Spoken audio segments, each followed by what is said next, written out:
Grab a cup of coffee. This might be a long one. Hey guys, how's it going? Daniel P. Riley here, author and owner of Whimsyland Literary Coaching and Services. Welcome to the third episode of Whimsical, where I review independent author novels and sit down with their creators for a little one-on-one. If you enjoyed this video, I would be eternally grateful for you to subscribe and share with your friends. Every little bit helps. Now, Echoes of Memory is a fantasy novel by M. Anthony Harris, available on Amazon.com for Kindle, paperback, and hardcover as well. It's also the longest indie book I've read thus far, clocking a staggering 629 pages. For context, Ayn Rand's Atlas Shrugged is over 1,000 pages at a 6x9 format. And if you've read it, you understand why.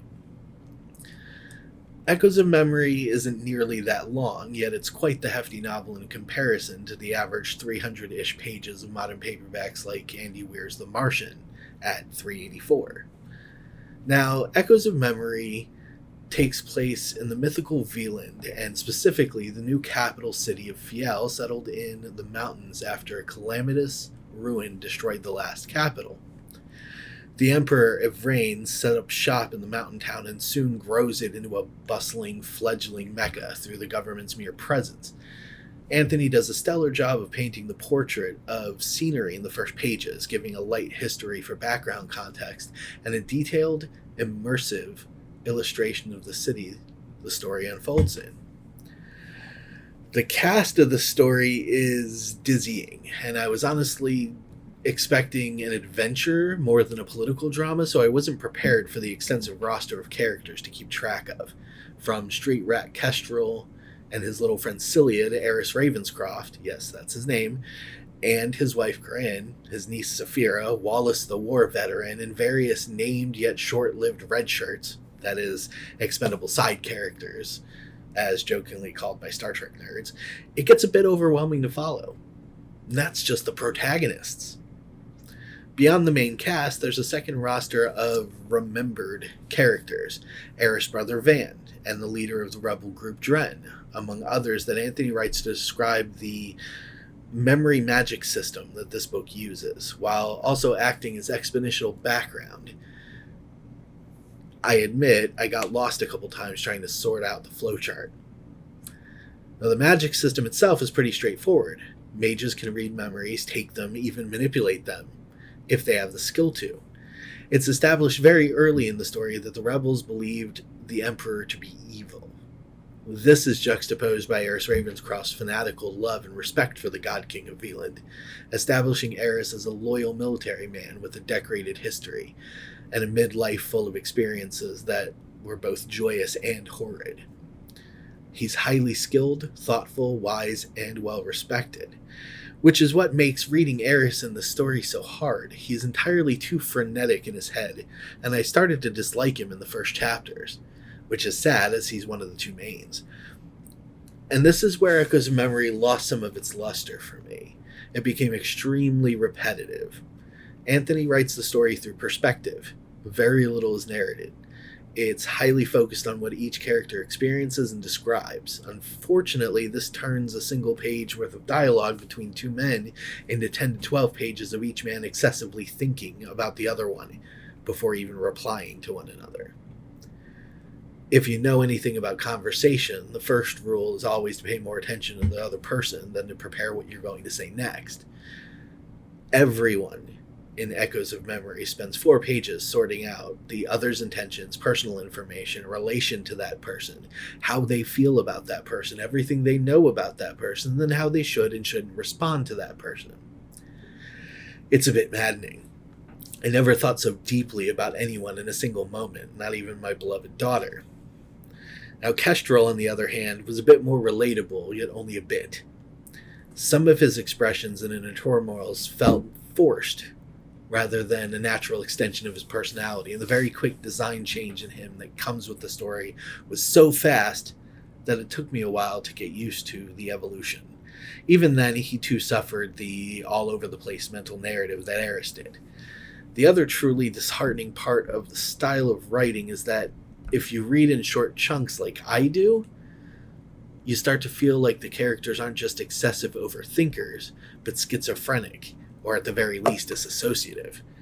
More than that, I swiped back 2 pages to reread a character strongly thinking that a task was impossible, only to read back to the current page and confirm that I did, in fact, read the same character recollecting that they had done the impossible task already, and then still doubted the impossible task that they recalled doing successfully a page further. Nevertheless, the political drama was very well orchestrated. Backroom deals, scurrilous spy masters, manipulations, and public acts of sabotage were flawlessly implemented through the story, and I really enjoyed them. Things get a bit fuzzy beyond that. Where the story takes its turn is in the magic system, and that starts with Wallace. Once Wallace is introduced to the story, the lectures begin, and the pace really slows down for me. I understand the purpose behind the decision. It just took away from the tale as I was forced to read through Wallace's dissertation on memory magic and the constant running joke repetition about the names of each class of mages. What's really weird is that there's not much to the concept, like I said before. The magic system itself is rudimentary and only as necessary as the plot requires, so why did it feel like I spent days reading about how it all works, but didn't really grasp any deep and meaningful expertise? Because the story didn't need me to. Honestly, it felt like psychic powers, not magic, as it was exclusive to specific people, main characters, and enemies only. Finally, with any good novel, the combat comes into play. At points, Anthony is incredibly accurate and seems to have plenty of battle knowledge to draw on. For a large book, it was sorely lacking in detail in its combat scenes, and I'm probably nitpicking because I'm a classic fantasy nerd. If you're going to implement wood batons strong enough to fight off steel and talk about your MC's perfected kata form, then I better see some intricate combat scenes. I didn't feel the combat, though. Unfortunately, I think pacing was the issue.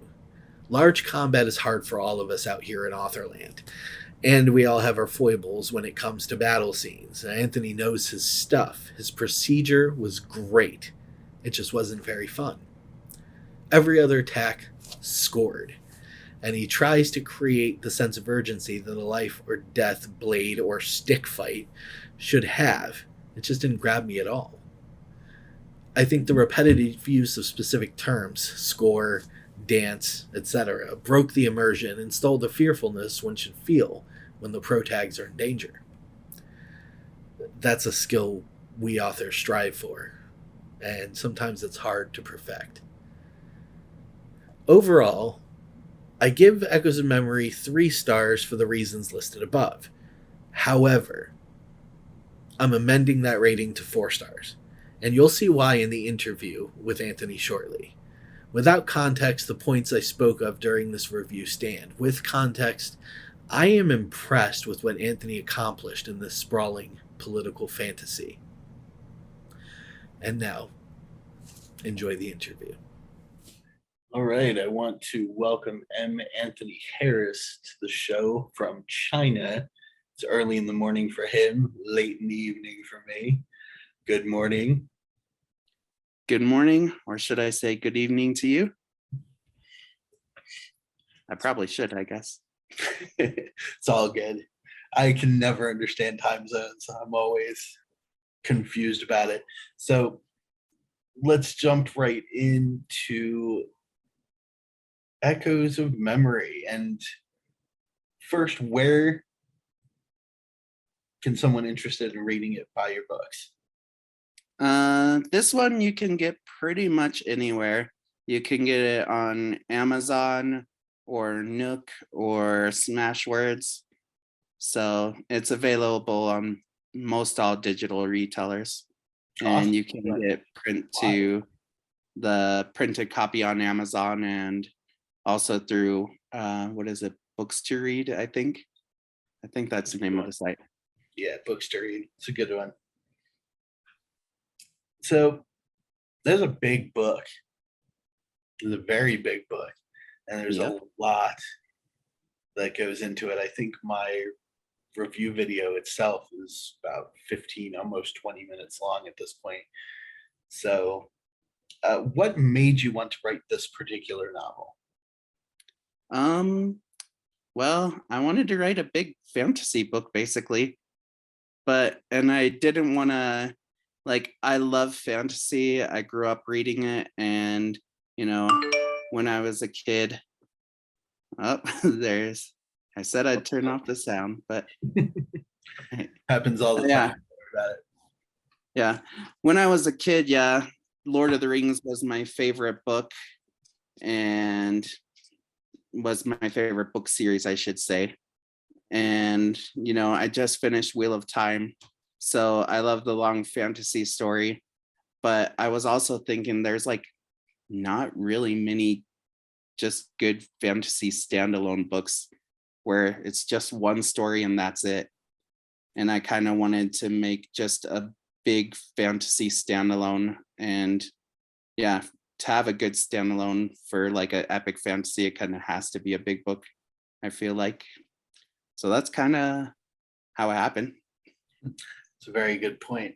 And yeah, it is an epic fantasy and a sprawling epic fantasy for something that happens in the span of what if memory serves, was roughly months, maybe 2 seasons, like actual seasons in a year. Um, a lot happened in the story, and you put it together in such a way that it didn't feel like it was all happening right after the other thing. You could actually feel the change in time and period as things were happening with some of the training sequences and things like that. As far as the main characters, Eris, Ravenscroft, Kestrel, and the ladies, of course, they have a pretty big showcase, which I was a little surprised by. And I probably shouldn't have been when I really thought about it, but I'm so used to fantasy books being sort of focused largely on the hero journey that I wasn't really expecting the supporting characters to almost be up on the main characters level as far as how involved they were in everything that was going on. I wanted to ask what your inspirations were for those characters. Okay. Yeah, for Kestrel, this might be my most self-insert character because like physically I kind of base him on myself when I was a teenager. And so yeah, but attitude wise, also a little bit of me as a teenager. And my other character, Eris Ravenscroft, he was like mannerisms wise, he was based on one of my older brothers who's just very disciplined, very strict, just does everything, the right way. That's pretty awesome. And yeah, so it's one of those with those two, write what you know. And then some others like Wallace, he's kind of the mentor character. And I'm not quite sure what inspired him, but I kind of, did you see the Zack Snyder's Justice League? Mhm. Yeah, I kind of got like inspiration from Detective Gordon. Like, I forgot the actor's name, but uh, what is the actor's name? He Yeah, I is couldn't think of it. Whiplash and J.K. Simmons, I believe. Yes. Yeah, kind of got inspiration from him and just imagining what he would be like if he was a gruff magical soldier dude. Yeah, it's cool. Wallace is an interesting character, and I did definitely feel that he was the almost quintessential fantasy mentor character, Yeah, and yeah, I almost just the magic hermit too, because he was hidden away in this little hovel, just kind of doing his own thing, and you had to stumble upon him before he even got involved in the story. yeah, exactly. I kind of wanted, well, I didn't know that was going to happen while I was writing it because I am very much a pantser. So I just was like, oh, I'll introduce this dude and see what happens. And then it kind of, came together that he was, he was Eris's commander when Eris was in the military and the campaigns, the mountain campaigns. And yeah, so just kind of found out as I wrote it, if that makes any Cool. sense. Yeah. Oh, it makes sense. Trust me. When I was writing G Sedai, I created a character halfway through the book that I had not intended to be involved, and he just sort of ran from there. And I think it actually made the book better. And in this case, Wallace was an excellent mentor and kind of grizzled old veteran soldier. He was very well fleshed out for being a Panzer character. I'm glad to hear that. Makes me happy to hear that. Yeah, I liked him quite a bit. Now, the world that you built, Veland, specifically everything happens around the mountain city. But I wanted to kind of pick your brain a little bit about how you decided on the world building for the stage of the book, because you reference the fall of the former capital and the move to this place, which sort of teased a much larger world that you had in your head. And it gave it that expanse that a lot of new authors and indie authors have a hard time creating. They sort of build within their bubble. I think from some of the stuff that I've read, they build within their bubble and don't think about what's beyond that bubble. So you don't, as a reader, feel the same breadth of a full world. But in this case, just with that first chapter explaining the brief history of things and how the stuff happened and why the city became, well, it started out as sort of a town and then grew into a city because of this decision for that the emperor chose to position himself there. And that was really an almost natural, realistic, economical decision and consequence of that decision. So I thought it was really cool, and I wanted to find out how you came up with so much world building in such a compact way. I just kind of wrote it. But seriously though, like with that, I just like the whole idea. I don't want to give away too much of the story, but I mean, if there's a review beforehand, they'll kind of know the story. I But try like, not to spoil too much, but it can't be helped with a review video. yeah. So, I mean, I guess it's like it's kind of on the back cover of the book. So, yeah, the emperor isn't who he seems, and so like I just wanted like that was like one of the first ideas I had for this story, and then I just was like, oh, so basically he came to power with the destruction, like during the destruction of the coast, and then I was just like, I just kind of built from there. I was just like, oh, yeah, he comes to power during the just kind of the fall of Veland, and he brings Veland kind of back to its former glory almost. And I mean, as far as the world building, like I can't lie and say I put a whole bunch of thought into it. I just was like, this sounds right, and this is like kind of what would happen, because like I like studying like economics. Like I don't know if you've heard of Thomas Sowell, but he's like an economic historian, and I think some of like his influence in just describing like kind of like what happens with certain things kind of just influenced me, like, oh, this was just what would naturally happen. And Right. as far as like the world building part of that and making it feel kind of lived in, I just was like, I'm just gonna add just enough detail so that my reader can just kind of make the world themselves. And I appreciate some authors like Sanderson who, you know, the world is a character and you figure out the world as you go along. But for me, I personally like letting the reader make the world in their mind. So I just want to add just enough detail so where they kind of get a framework, and the reader can just be like fill it out themselves, and they have this cool imaginary world of their own. And so that was kind of the idea when I wrote it. That's So awesome. And yep. I'm very similar when it comes to my world building. I prefer to try and build a sandbox that whoever decides to sit in it can fill it in the way they want to.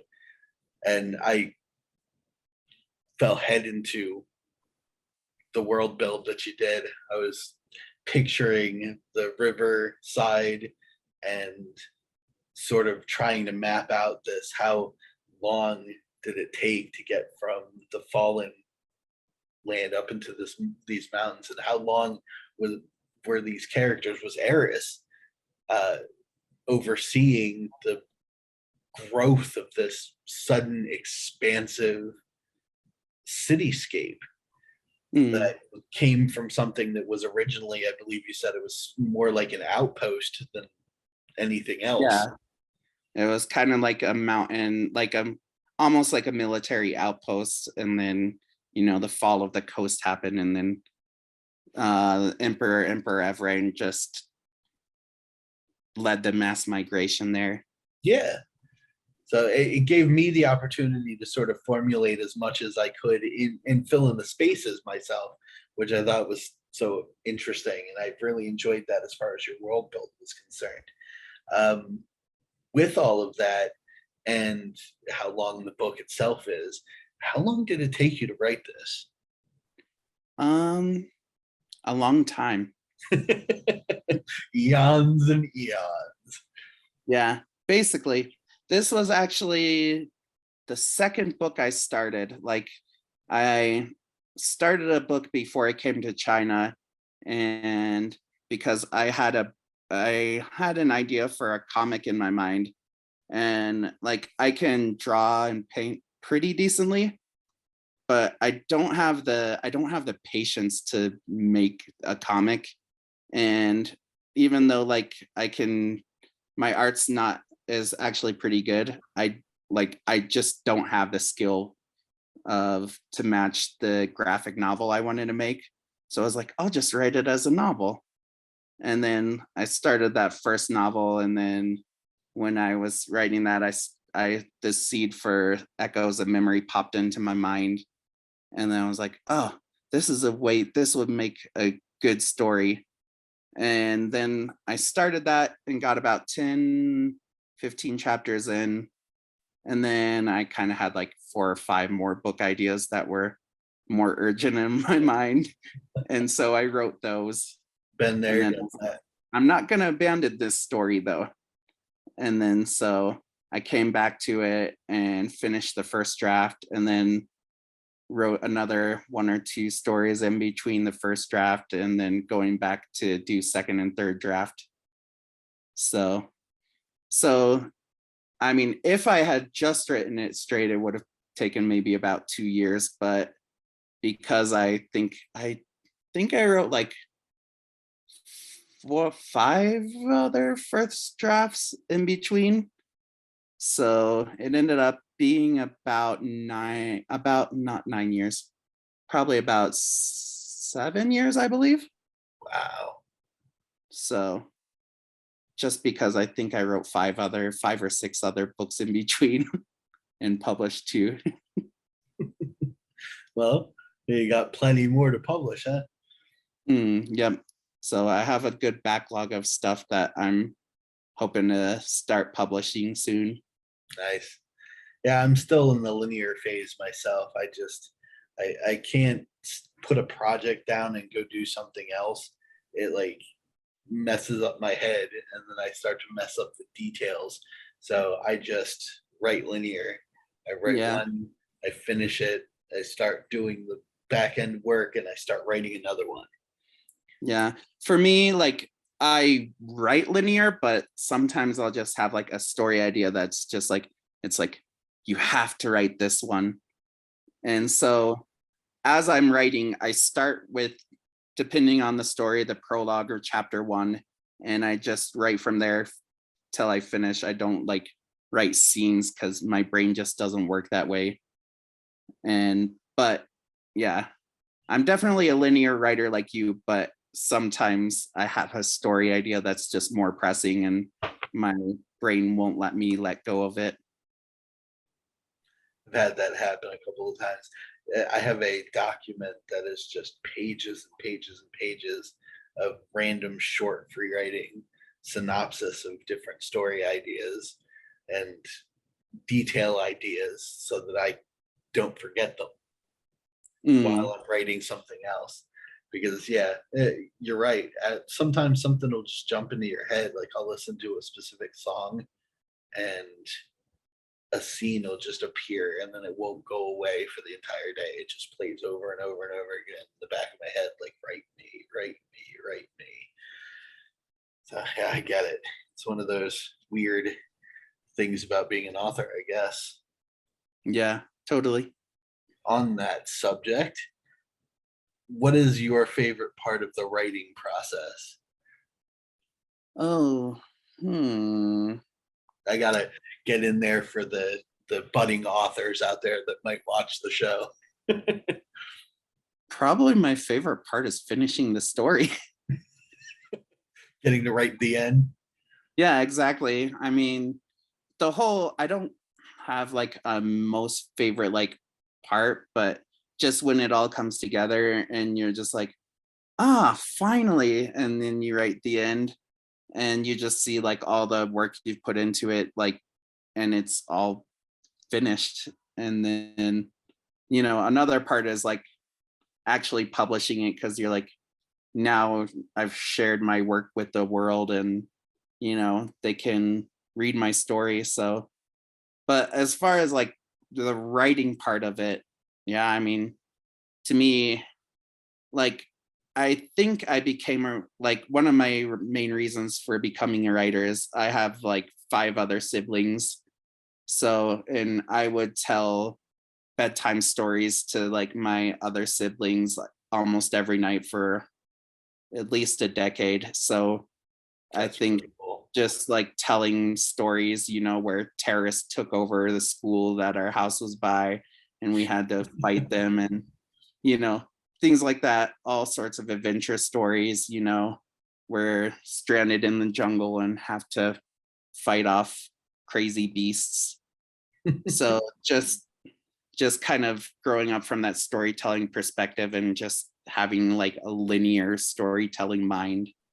I don't have a favorite part. It's just like I figure out the story as literally as I'm writing it. Sometimes I'll just start typing and then I'll be like, oh yeah, okay, that's happening. That's actually could be part of the fun, honestly. When your story sort of sweeps you away. I like the publishing side just as much as I like the writing side. Not so keen on the marketing side though. Same. Marketing side is the hardest part. It is. Yeah. For me, it's kind of fun because like I've done all the covers for my books as well. So I also like designing the covers and seeing finding the right image and then doing like playing around with the typography and getting all that just right. That's kind of a fun aspect too. Yeah, that is amazing. I've farmed all of my cover art out. I can't draw to save my life. Yeah. With I found like an image on one of those websites where you can buy the rights to an image. So that one I didn't paint.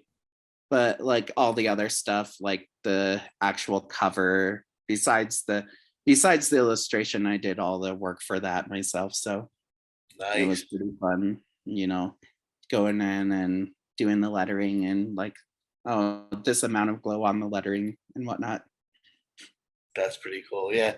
I did all the designing and I just had somebody else put them all together for me because I can visualize like nobody's business and describe like nobody's business, but don't make me draw anything. Yeah. The funny thing for me, yeah, I'm like kind of the opposite of you. Have you ever heard of Aphantasia? No, what's that? Aphantasia is like, it's not a mental illness, but basically it's when you have no visual imagination. Oh, So I have no visual imagination. I would say like basically the most I get are like basically it's like a very dark, blurry, impressionistic, like almost like if you've ever seen an artist underpainting, like that's about the most visual imagination I get, except for when I'm sleeping. Vivid dreams, but everything else, I almost have no visual imagination.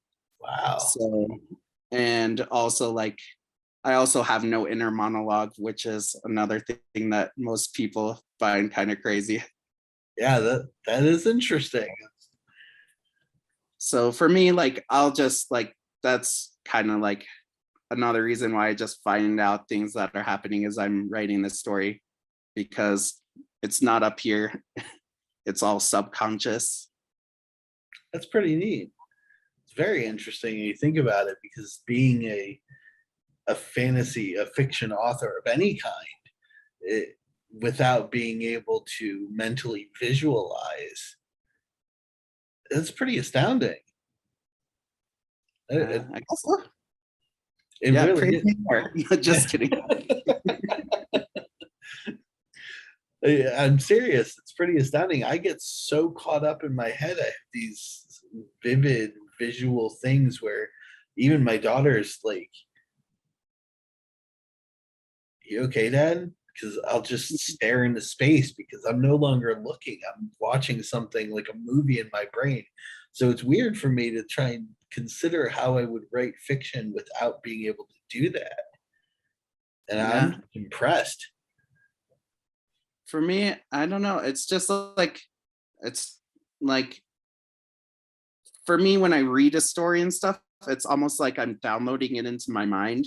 And so when I'm writing a story, it's kind of like I'm uploading it onto the page, if that makes sense. Huh. That's that's a great analogy, actually. Yeah, it makes sense to me. So if you sort of just pantsed it, what would be your least favorite part of writing then, from the perspective of someone who's has aphantasia? Now I'm curious. Yeah, I gotta dig a little deeper into your brain there. I apologize, but I'm super curious about this stuff. No problem. Well, I think you already said it before. My least favorite is marketing. Oh yeah. I Because mean, do you ever get hung up when you're writing, where like the flow just runs out on you? not really. Like I think because I had so many years of telling stories, that I don't think of it as writing as much as just telling a story. And so like I've talked to my siblings before, like I have one other sibling who has aphantasia, and then the rest of my siblings are like really they have like really strong visual imaginations. So yeah, I forgot where I was going with this with my sibling with aphantasia, and then sorry. I Okay. totally forgot what I was gonna say with that. You were, I think, you were getting originally at was because of the storytelling. Oh yeah, yeah, with that, like how I describe to my siblings like what's going on in my mind is basically surface level, like because I also have no inner monologue. Basically on the surface of my mind, it's kind of like a calm sea, but just like in the sea, there's the undercurrents, and they're always, the currents underneath are always moving, going back and forth. uh what's the English word for that? Sorry, my brain's thinking in Chinese for some of these things. So On Lehigh, like it's always going back and forth a little bit extreme. So like I tell people, most of my thinking and most of all that comes from my subconscious. So I can't easily directly access a lot of things, but if you ask me something, I might not have actively thought about it, but my subconscious has been stewing on it for a long time. And so as I'm writing the story, my subconscious is thinking up the story and writing it just kind of comes out on the page. So like And a stream of consciousness. yeah, it's very much a stream of consciousness, but it comes out, I guess, as a well-developed linear story just because of, you know, growing up and telling my little bros, bedtime stories every night. So, That is really cool. It's interesting. but I guess that didn't answer the least favorite part. But I'll go back to marketing. Yeah, we'll just stick with marketing and we'll call it that. Yeah, yeah, No marketing. Somebody else do marketing for us. yeah. So, in your unique perspective, then, what advice would you give to someone who's interested in writing their first book? Write a lot. That's Like, what everybody says. yeah, it's everybody says it, but it's really good advice. Like the best advice I can give anybody who wants to write is be consistent at it. Like, it's like exercise. Literally, it's exercising your mind because the more you write, the easier it gets to write. And if you have a consistent sorry, if you have a consistent schedule, your brain gets used to doing it, and then like creativity comes easier. Like I don't know if you've like seen a lot of artists or like talked to a lot of them, but a lot of them will say they do their best work under constraints. You know, if you have like a time limit or if you only have a certain amount of materials you can use, you kind of are forced to be creative. Mhm. And with writing, just having like I wouldn't, it doesn't have to be too strict, but having a schedule or having a goal and forcing yourself to meet it is probably the best advice I can give to any new writer, because you don't get writer's block if you don't allow yourself to get writer's block, if that makes sense. It does. I I'm one of those guys who Princess Brides the concept of writer's block. I treat it like an ROUS and like doesn't exist. It's not real. Yeah. And like I know, like I read somebody else and I think they had good advice. They're like, if you do have writer's block, just write, I have writer's block until you get so sick. Just write it on the page until you get so sick of it that you just start coming up with something else, even if it's really ridiculous, because that ridiculous idea will help you get other stories flowing. Exactly. That's why I just tell everybody, right? Doesn't matter if it sounds ridiculous or not, just get it out. Yeah, I seriously. think Like, a I lot of know. writer's block, in my opinion, is just people second guessing themselves. Like, nah, this isn't gonna work. Just write it down. You can edit it out later. Yeah, exactly. You can fix it later. You Mhm. just need to get it on the page first. Yep. And usually, like with exercising or anything, once you get 10 minutes into it, then you're flowing. You Yeah, got to get yourself to start. yeah. And get off Twitter a little bit, you know, Put the get phone off down. Instagram for a little while and just set a block of time where you're just writing. And I need to do that more myself, because I'll do like little writing sprints, like write 300 words, play on the computer a bit, write another 300 words.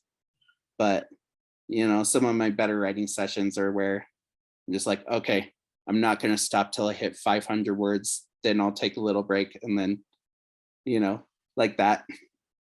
I've got myself to the point where I am a 1 hour on, 1 hour off in about 3 to 4 hours a day period.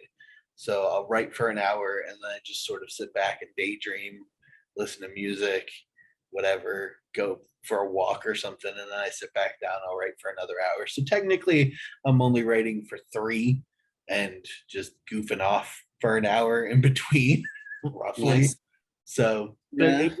it works really well. Yeah. I wish I had a little more time to do that. I used to have more time, but a new job and opening a tea shop here in China has limited my time. Yeah, But for I saw me, that on Twitter. That's really cool. yeah, yesterday was really busy, so I was a little worried I might not wake up in time, but it was a good busy. Good. So Glad to hear that. anyway, yeah. But like for me with the writing, I don't do a time constraint, but I'll do a word count. It used to be 2000, but with my time being less than before, I won't stop until I hit 1,000. So, I may take a couple breaks, like a break in between every like 200 or 300 words, and then, but I'm not gonna stop writing until I hit 1,000, or I'm not gonna stop editing until I finish a chapter or two.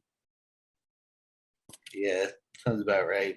I say if you can hit 1K a day, you're gold. Yeah, I think that's a good metric. I know some people like, for me, the amount isn't as important as just doing it. Maybe you're slower and like you have to think out everything. And like it sounds like to me, because you're a normal person, you have to kind of daydream about it. So like for normal people, I'd be like, set aside and maybe an hour to think about it and an hour to write about it, you know. That's fairly accurate. Yeah. Yeah, Good for absolutely. me. I don't have to actually think about stuff. That's a first. Yeah. It's kind of fun being weird that way. That's awesome.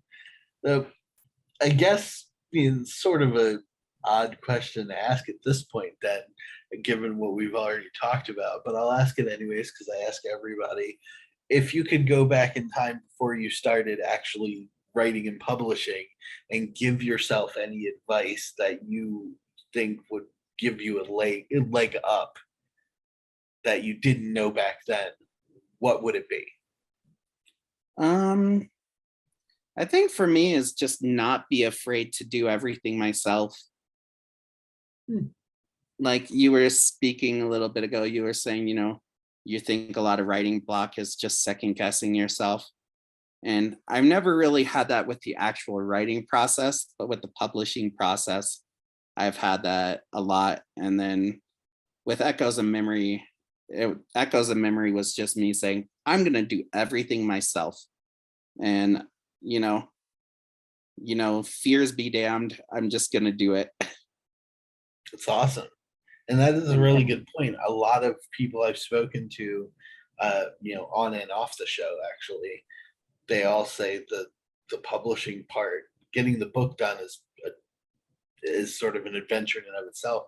But once you get the book done, it's the going over the editing and then working out the cover. And then you have this sort of like, even I had it with my first one, this weird feeling where you stare at that publish button. Like, should I put this out? Is it ready? Are people going to like it? Is it just going to sit there and collect dust and get no sales?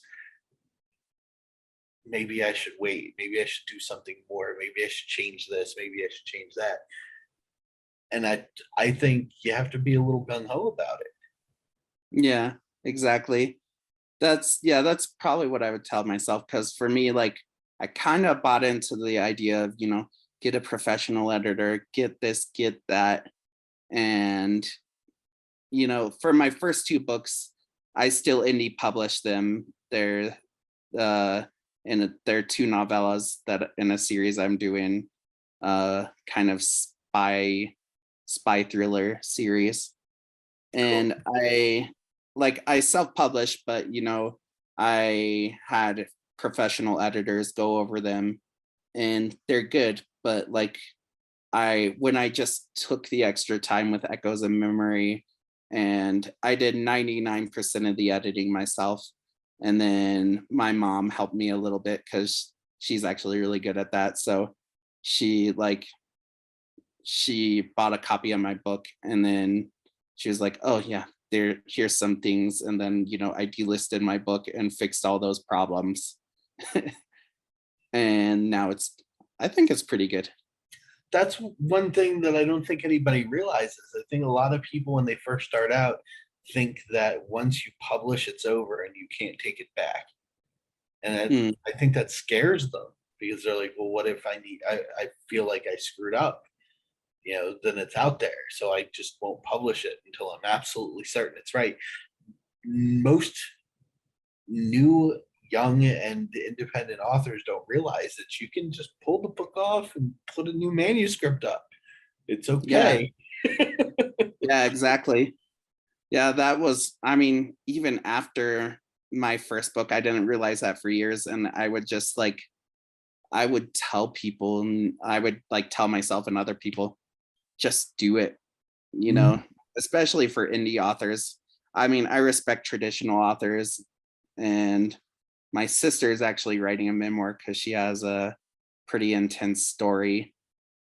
And so she's writing a memoir of her her life and her husband because he was injured in Afghanistan and lost his legs. Oh, wow. So like for her, she's going all traditional, and I respect that because she wants to raise funds for other caretakers, and you know that's what her story requires. But like for us indie authors, just do it. If Mhm. you have mistakes, just since you control everything, if somebody finds a typo, you just go fix that typo, re-upload the fixed manuscript, you're good. Exactly. If you got a story to tell, put it out. And Exactly. you're a storyteller, that's for sure. Real quick before we wrap up, you said you have two other novellas out. Let's hear a little bit about those. Where can we find them? Yeah, those, they're called the Sleeper Agent series. And that was actually, sometimes with my writing process, I get the name before I get the story. And like I just thought, like one day I was thinking, I was like, Sleeper Agent would be a cool name for a book. And then I was like, oh, what if the dude, when he sleeps, he can spy on people, like he can see through their eyes. And so I got the title of the book, and then I was thinking, how can I make this into a cool story? And then I just thought, oh, he can see through the main character can see through the eyes of people who are awake when he's sleeping. And so he gets caught up in a terrorist plot, basically because he I'll give you a quick summary. Basically, the main character, he is a grad student in university, and he gets scouted by this sleep research team who isn't a sleep research team at all, but is connected with ongoing with like the grandkid of MK Ultra experiments. And so basically they're developing him as an asset, and he doesn't know it until he gets kidnapped by some terrorists who are connected with some of the older experiments and who have the same ability. That sounds And cool. so they're two short novellas. I'm hoping to make it into a series, and maybe I'm not going to say the number right now because I'm not sure, but anywhere probably between like 6 to 12 stories. So we'll see. Awesome. Where are the two out at? Where can Um, find them? those are also on all available digital retailers. I don't have print copies of those because Okay. it was just a short novella, and I might go back and try and upload a print copy sometime, but we'll see. Right now, basically all digital retailers, but no print yet as of right now. That's awesome. Sounds like a fun story, though. And literally sleeper agent. It's neat. Mm. Yeah, the first one was pretty fun to write, and then the second one is mostly set in Kazakhstan. And like living in China, I actually have a couple friends who are Liu Shuisheng. How do you say that in English? Sorry. I'm spacing on the English word for it. Study abroad, like, yeah. Okay. What's students abroad? Sorry, I can think of the Chinese word for it right now, but I can't think of the American, not American, Like, English word for it. Yeah, a foreign exchange student. yeah, foreign exchange student. Thanks. Yeah. Anyway, like with the second story, have you ever heard of the sleeping sickness that happened in Kazakhstan a few years back? Vaguely, I remember that, but I don't. Yeah. I don't know if I can think of any details, but I vaguely remember hearing about it. Yeah, basically like back couple years back, like 2014 around there, people were just randomly falling asleep almost into like coma-like sleeps in this tiny town in northern Kazakhstan for like weeks, almost months at a time. And people were terrified because they would just suddenly fall asleep and not wake up for weeks at a time. Weird. And so like that would be an awesome setting for the second story in Sleeper Agent. Yeah. And then talking to some of my Kazakh foreign exchange student friends, like I got some cool history of like, Soviet experiments that were happening there. And so I tied that into the story. Right on. That sounds really cool. I may actually have to pick those up now. Nice. Yay, good marketing. Hey, there you go. Better. Hopefully somebody who watches this video will join me. Yeah, exactly. Well, it has been a true pleasure to sit here and talk with you. M. Anthony Harris, Echoes of Memory. Really fun book. I'm now more intrigued by Sleeper Agent, though. Yeah, because you've already read Echoes of Memory. Yeah, come for Echoes of Memory, stay for Sleeper Agents, right? Exactly. Or come for a Sleeper Agent because it's shorter, then stay for Echoes of Memory. There you go. That's perfect. It has been a pleasure. Thank you for joining me today. Thanks for having me. It's been fun joining you from China. Yeah, very cool. Echoes of Memory and the Sleeper Agents on Amazon, on what books to read, and yeah, pretty much anywhere. Words. Yeah, basically pretty much any digital retailer. All right. Sorry, I'm getting tripped up in my words. It's all good. It's almost 10 p.m. here. I'm getting kind of tired myself. So yeah, 10 a.m. I have no excuse. Well, thank you for talking with me, and you have a wonderful day. You too. Have a wonderful night. Get some good sleep, good dreams, all that. I will. Thank you. All right. Bye.